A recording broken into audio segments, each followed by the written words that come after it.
Ama swala ya ubaguzi wa rangi inabidi afike mwisho. Ni juzi tu bado sakata la Vini halijaisha, linatokea sakata lingine la Wesley Fofana. Unakumbuka jana Fofana aliweza kupata red card katika mchezo wa Chelsea versus Burnley.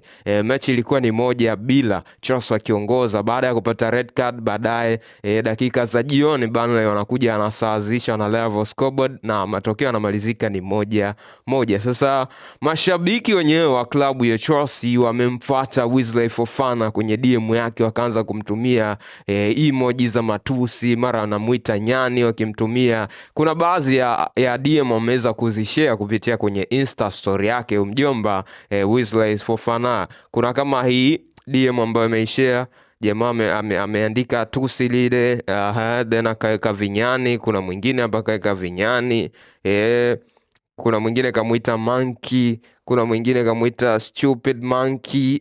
Yani ni matusi ni mengi sana, lakini pia story yake ya mwisho akawa ameandika ujumbe unaosomeka hivi: 2026 it is still the same thing, nothing changes, the people are never punished.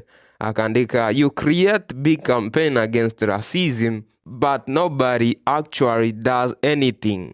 Huo ndo ujumbe ambao ameweza kuandika bwana Fofana kupitia katika Insta story yake. Sasa baada ya hii klabu ya Chelsea wamekuja kuongea sasa kupitia katika Instagram yao, wameweza kuandika ujumbe mrefu kweli kweli. Nitautafsiri katika lugha ya Kiswahili hapa then nitakusomea. Usikize hapa. Klabu ya mpira wa miguu ya Chelsea imesikitishwa na kuchukizwa na matusi ya ubaguzi wa rangi mitandaoni yaliyoelekezwa kwa Wesley Fofana. Matusi ya kibaguzi yaliyolengwa kwa Wesley kufuatia mechi ya leo ya ligi kuu dhidi ya Burnley ni ya kuchukiza na hayatavumiliwa. Wakaendelea: tabia kama hiyo haikubaliki kabisa na inaenda kinyume na maadili ya mchezo huu na kila kitu tunachosimamia kama club. Hakuna nafasi ya ubaguzi wa rangi. Tunasimama kidete na Wesley Fofana ana msaada wetu kamili, kama walivyo wachezaji wetu wote ambao mara nyingi hulazimika kuvumilia chuki hii kwa sababu tu ya kufanya kazi yao. Tutashirikiana na mamlaka husika na mitandao husika ili kuwatambua wahusika na kuchukua hatua kali zinazowezekana.